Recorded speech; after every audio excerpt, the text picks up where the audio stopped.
Welcome to each of you here today. We're gathered here along the shores of the Intercoastal Waterway, which is on this thin barrier island separating us from the vast Atlantic Ocean. The Intercoastal Waterway actually starts far in the north, almost into New York Harbor. And it's a vast marine highway that's critical, both in history and in times of war, and in times of peace and today, to marine traffic here in the United States. And you can almost circumnavigate the entire east shore all the way down to the tip of Florida, around the Gulf of Mexico. Nick and Amanda chose this place for their wedding, and it's significant. This is one of the most spectacular marine wonderlands in the entire country. I've seen a number of them, and its specialness and its orientation gives us kind of a sense of reference as to where we are at this place and time, and the significance of their relationship having started somewhat at the north end of this marine highway and now becoming a reality here in the south end where they have made their home.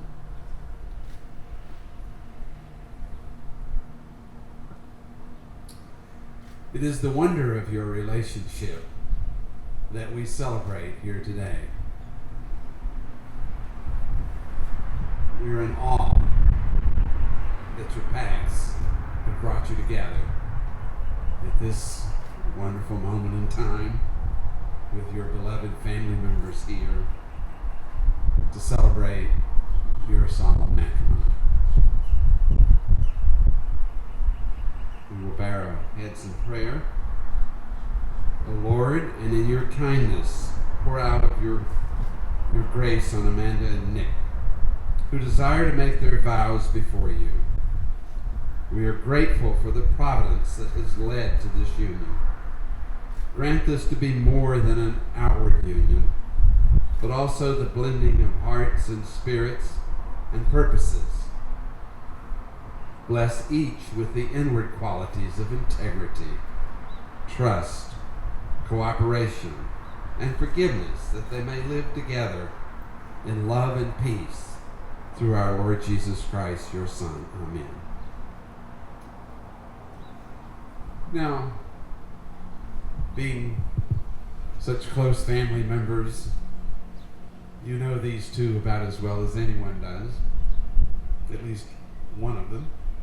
But have you ever wondered, just by chance, what Harry Potter and Luke Skywalker might have in common?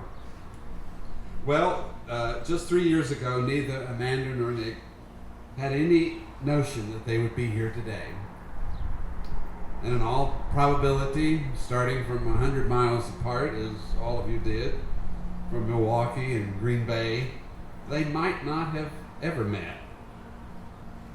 And I think you probably know that even when they were in the college together at the same school, living almost next door to each other, there was, for 2 years, they did not meet.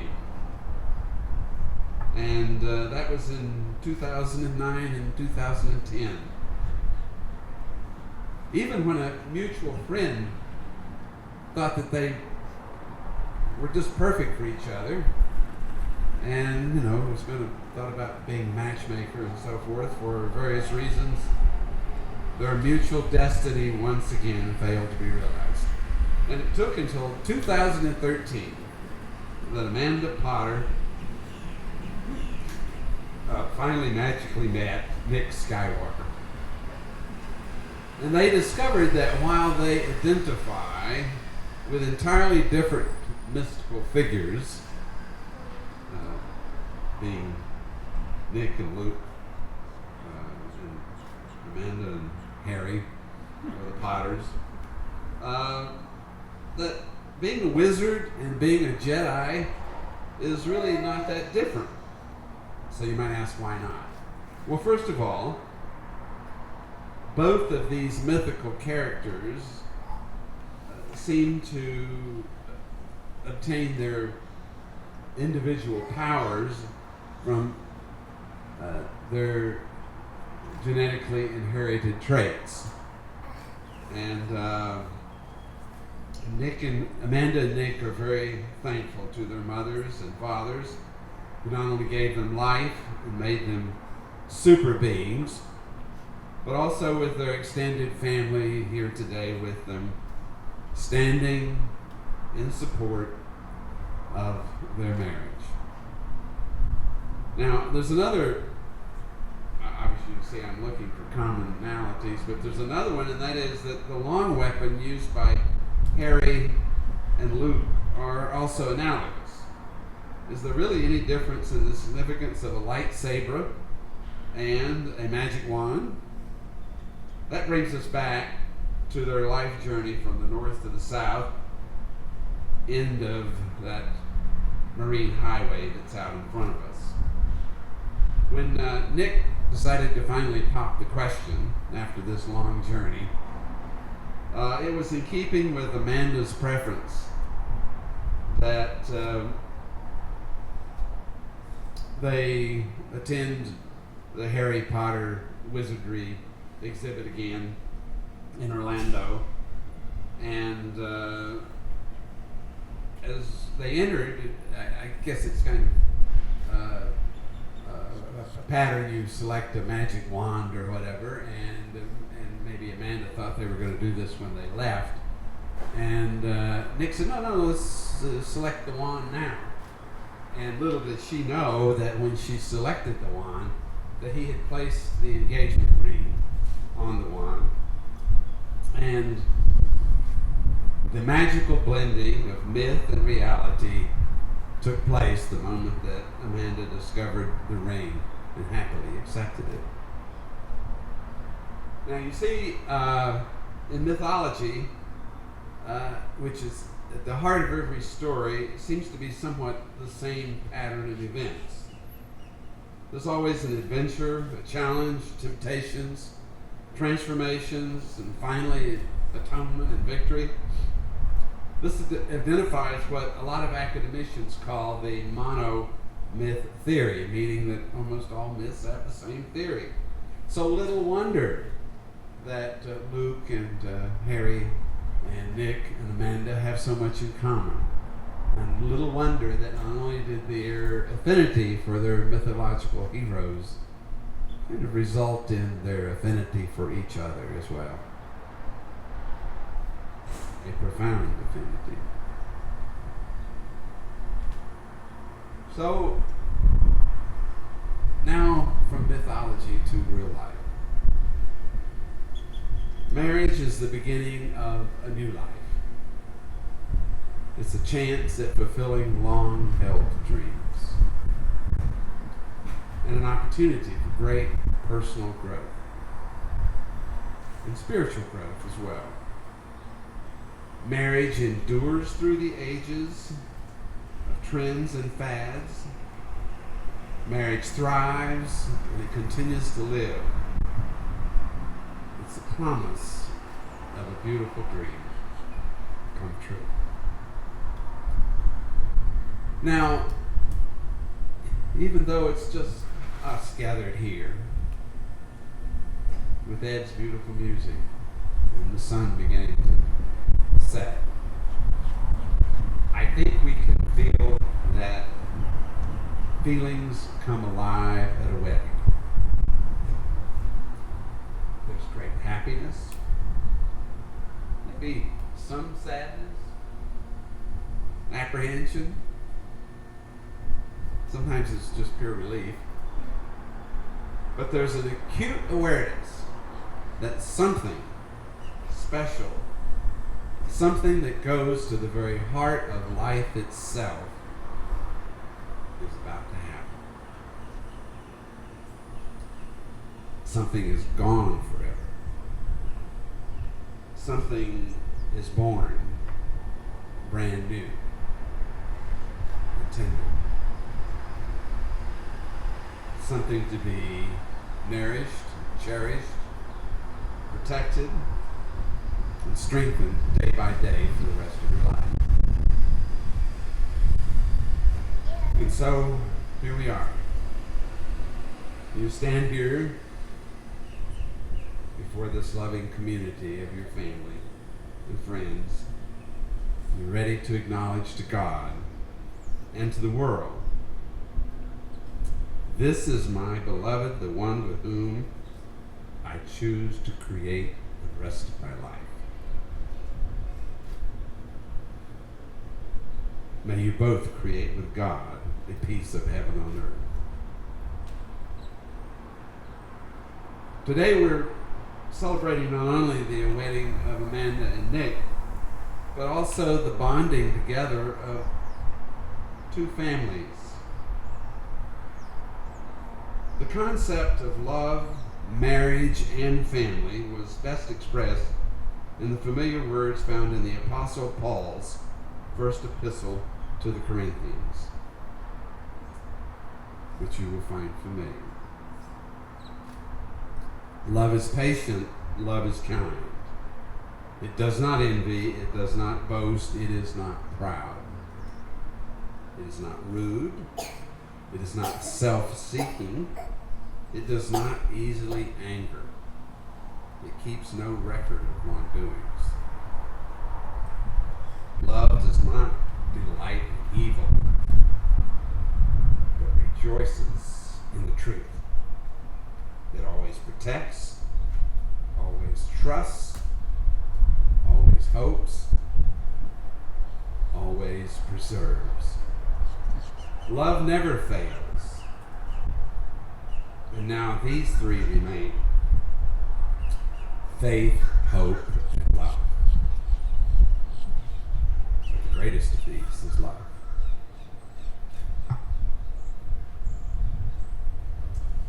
And so now we would ask, who gives these beautiful individuals in marriage? We do. We hear the voices of the parents of both the bride and the groom joining in the support of this union. Amanda and Nick, now please turn and face one another. I'll hand your flowers to someone.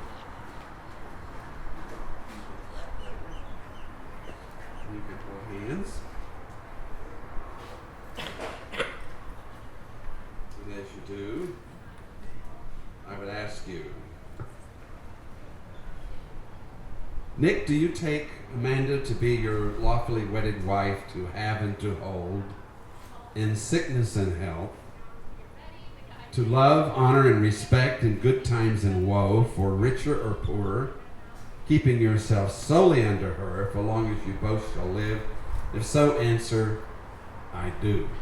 I do. And Amanda, do you take Nick to be your lawfully wedded husband, to have and to hold in sickness and health, to love, honor, and respect in good times and woes, for richer or poorer, keeping yourself solely unto him, for long as you both shall live? If so, answer, I do. Now, Nick's dad, I understand, is the best man. It's the keeper of the rings, which we will ask for.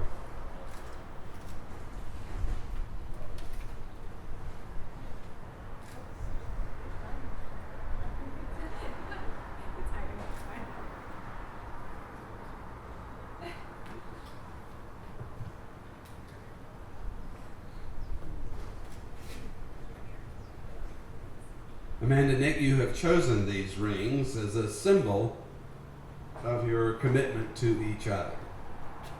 Now, from the very earliest of times, the ring has been an outward symbol to the rest of the world of the commitment that you are making to each other. It's symbolic in that it is never ending. Its roundness and its continuity symbolizes the relationship into which you're in. Nick, will you take this ring and place it upon Amanda's finger? And as you do, repeat these words. Amanda, I give you this ring. Amanda, I give you this ring As a sign of my love and faithfulness. as a sign of my love and faithfulness. Receive this ring Receive this ring as a token of as a token of wedded love and faith. wedded love and faith.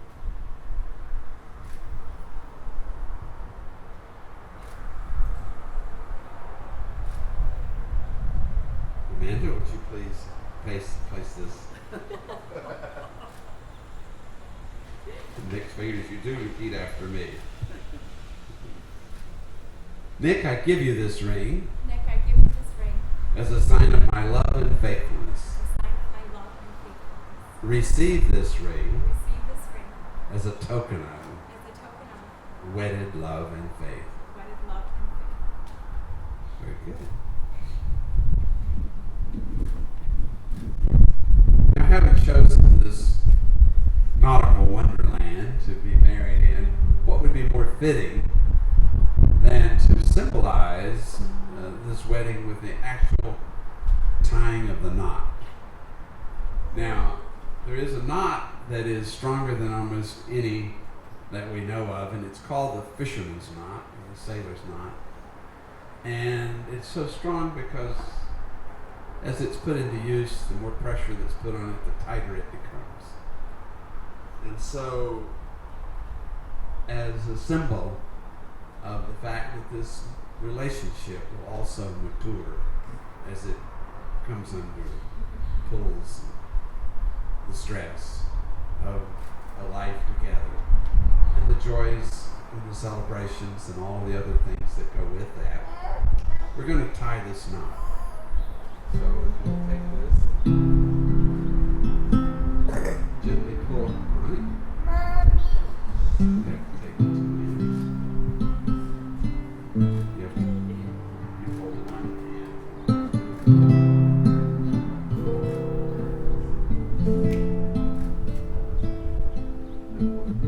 There we go.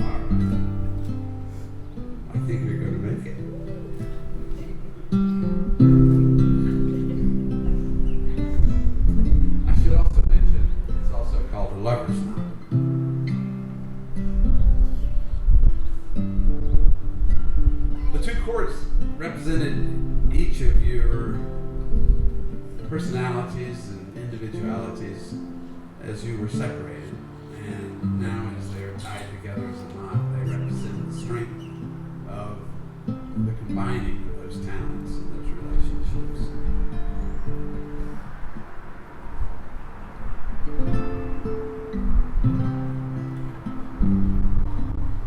As I got to know Amanda and Nick, it reminded me of a passage written by Louis de Bernays in his best-selling novel called Captain Corellini's Mandolin. How appropriate we have an expert mandolinist. He happens to be playing a guitar, however. But it provided an incredibly perspective on love and on marriage. It's a description of real love, the real love that one senses when they are in their company. It goes like this. Love is a temporary madness. It erupts like volcanoes and then subsides.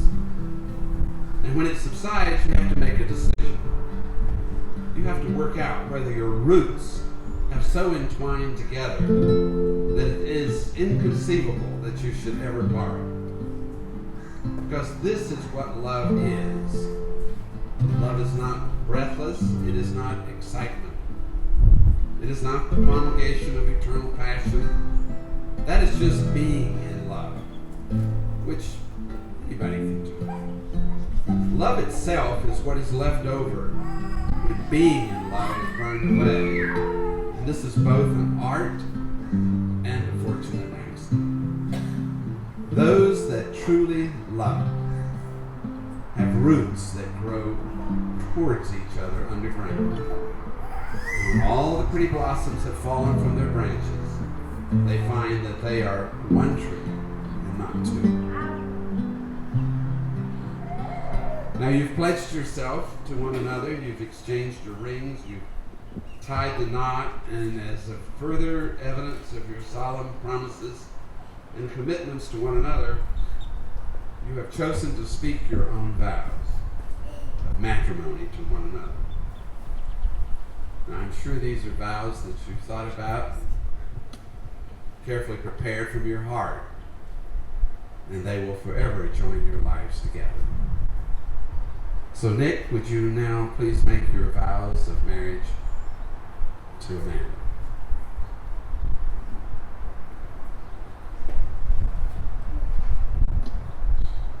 My dear, sweet Amanda, 4 years ago, you changed my life forever. I knew from that moment on that I could not and I would not part from you. Today, I stand here before you and everyone here with us to pledge myself to you in marriage. Like the ocean, or the intercoastal beside us, I promise to be strong and providing. Like the sand that was originally beneath our feet, I promise to be footing when you need it, but malleable when it's time for sandcastles and fun. Like the ocean breeze surrounding us now, I promise to be gentle, warm, and welcoming. But most of all, in every way I know how, I promise to love you for all of eternity. And today, celebrating our 4th year together, with our friends and families as witness, I vow to take you as mine forever and to be yours forever.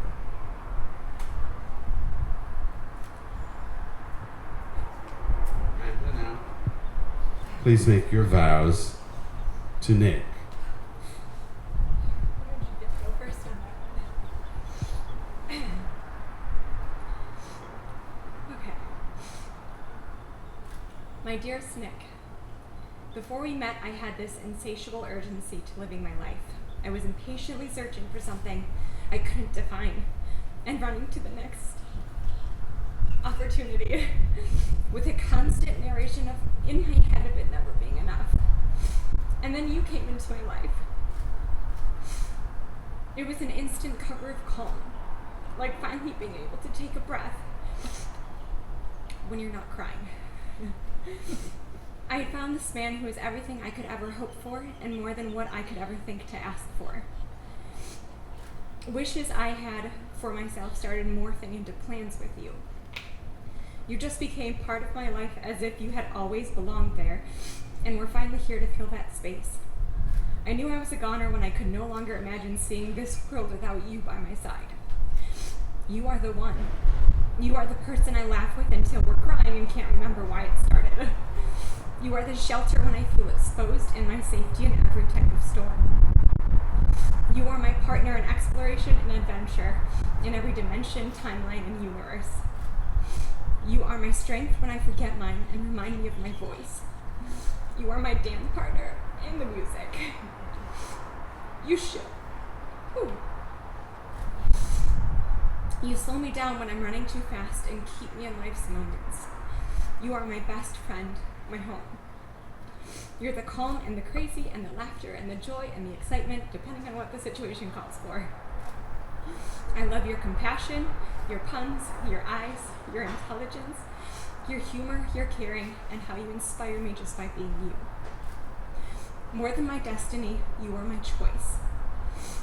And even though you use the wrong brand of toothpaste, to me you are perfect, and I cannot believe you're mine.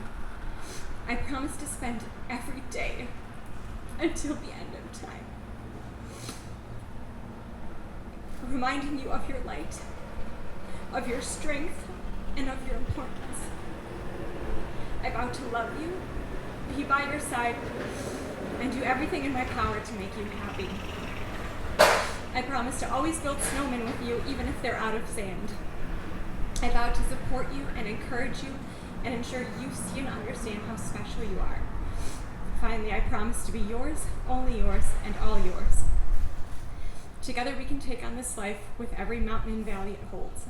I'm excited for each moment ahead because I finally found what I was searching for so long. I found you.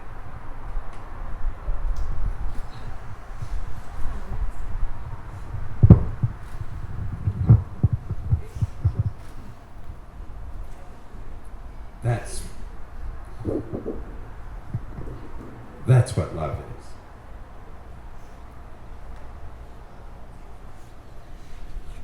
And now, by the solemn powers vested in me by the state of Florida, I declare that you are now husband and wife. Congratulations. You may kiss the bride.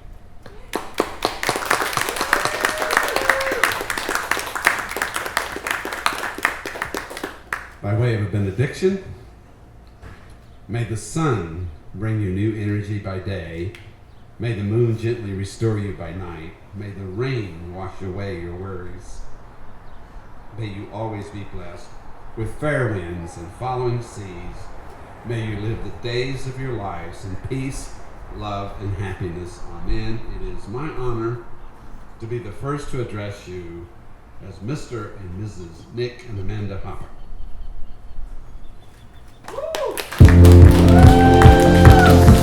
It's a beautiful night.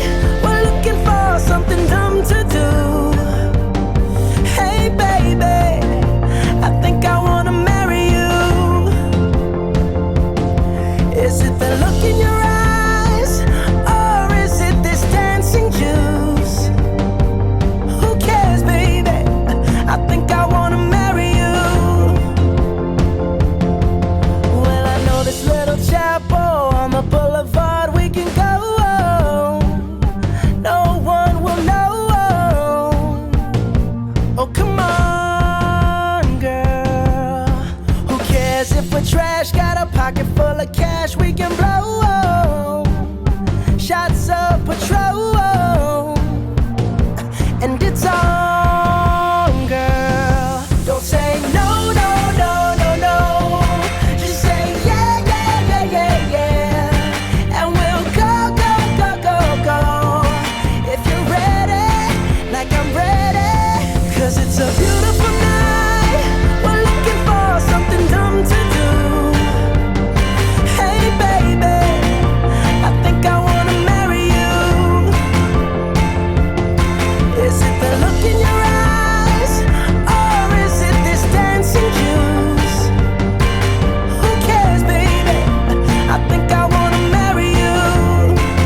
and she'll be gone.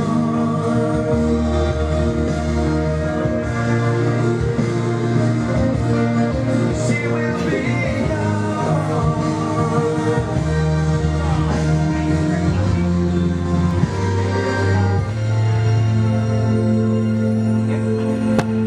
But she came home today with a ring on her hand, just glowing and telling us all they had planned. She says that the wedding's still 6 months away, but I need to practice my dancing. Oh please, Daddy, please. So I'll dance with Cinderella while she's here in my arms. 'Cause I know something the prince never knew. Oh, I'll dance with Cinderella. I don't wanna miss even one song. 'Cause all too soon the clock will strike midnight, and she'll be gone. A nice round of applause for Amanda and Scott. She'll never be gone, don't you worry, Scott. And I'd like to ask Nick. Many more. I got nothing. I guess the only thing I can say is, there was a time, Nick, where Amanda would bring home a guy and they got a nickname of Numbnuts 1 and Numbnuts 2. And we couldn't assign that to you at all. We love you, welcome to our family, but you've already been a part of it. And we love you kids very much. Let's toast.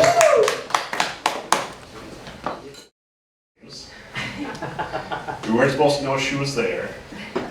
She was sitting way up by the stands on the left side. Nick caught a pass, and a girl over there stood up and yelled, "Yay, Nick!" and then covered her face and sat down. And we said, "That's Amanda." From then on, she sat by us at the football games, and we coached her through what offsides was and the flags were for, and I think she's learned a lot about football since then. We want to welcome you to this family, Amanda. Couldn't ask for anything better for Nick.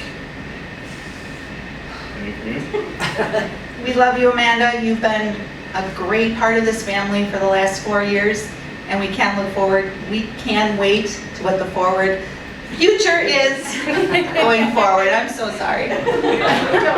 Thanks, guys. I love you. Because every time we wanted to play a trick on Brianna, he never questioned it. We just did it and it was done. Like going down the hill sledding, "Oh, Brianna, you go first," and then we'd flip her or we'd push her down, and as she was walking up the hill, we'd go down and hit her, you know? So you never have to question his loyalty because he's going to be awesome with that.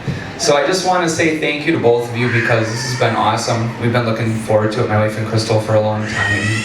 Everything's been so beautiful. So you're going to have an awesome marriage. Thank you for everything. Enjoy the rest of this night.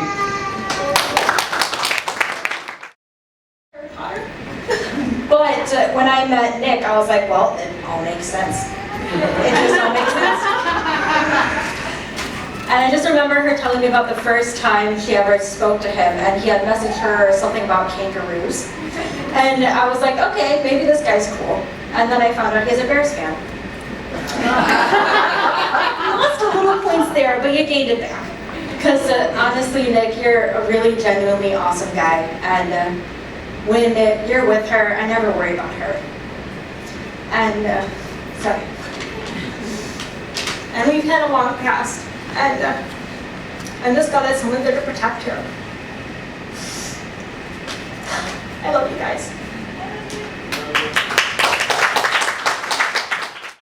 As weird as me. And then about probably 3 months later, We met Amanda, and we've had a board game night, and we played the game called Life on the Farm. So in this game, you have cows, and at some point, her and Cody pitted their cows against each other in a war, and that's how I knew Amanda was equally as weird and was going to be perfect for Nick. So best of luck to you guys. I'm glad you found her. Anybody else at this table would like to say something? Let me go to this table. Grandma? Grandpa? Grandpa. I was gonna add something. Well, I just remember when I taught Amanda how to drive, little 5-gallon buckets for her for using for learning how to parallel park, and the brewer parking lot will never be the same. It was fun though.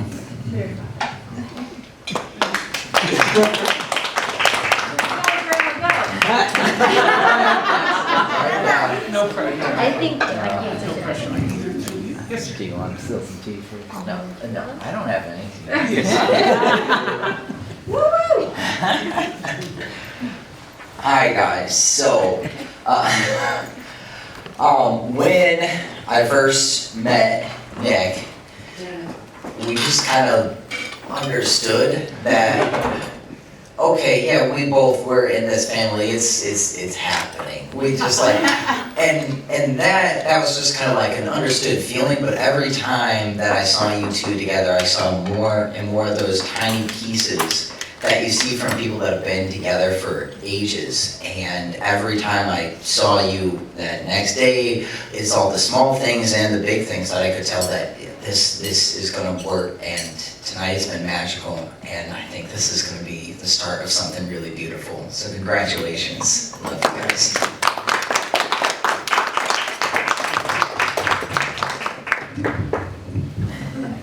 She's gonna cry again. Oh, crap. So I met Amanda about 8 years ago. The very first day I ever met Derek, he brought me home to meet his entire family, including his sisters. The exact first time. The exact first time. His sisters, his parents, and his grandparents would be around to everybody. And I've been fortunate enough to call her a sister since that day. I never did get to meet any other boys that Amanda brought home because she was not, putting people on the spot in such a way. But when Mom and Dad met Nick for the first time and they told us about him, Mom got this twinkle in her eye and said, there's just something different about this one. And she could not have been more right. You are amazing. You are the best person I could have ever imagined to be with, Amanda, and we're so happy that you're a part of our family. We love you both so much. Congratulations.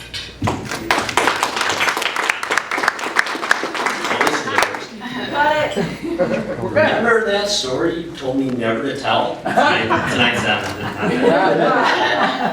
But I see you two. I love you too. And we had great teachers. We learned a lot from Mom and Dad. I can't do no more.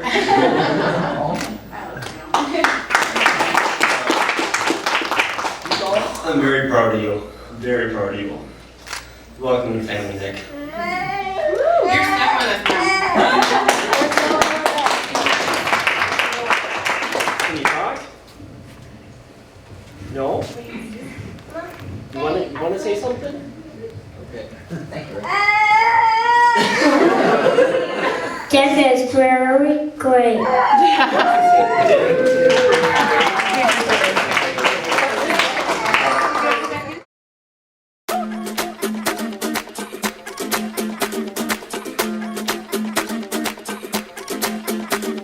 Mr. Worldwide to infinity, you know the roof on fire. We gon' boogie, oogie, oogie, jiggle, wiggle, and dance like the roof on fire. We go drink drinks and take shots until we fall out like the roof on fire. Now baby, get my booty naked, take off all your clothes and light the roof on fire. Tell her, baby, baby, baby, baby, baby, baby, baby, baby, baby, I'm on fire. I tell her, baby, baby, baby, baby, baby, baby, baby, baby, baby, I'm a fireball.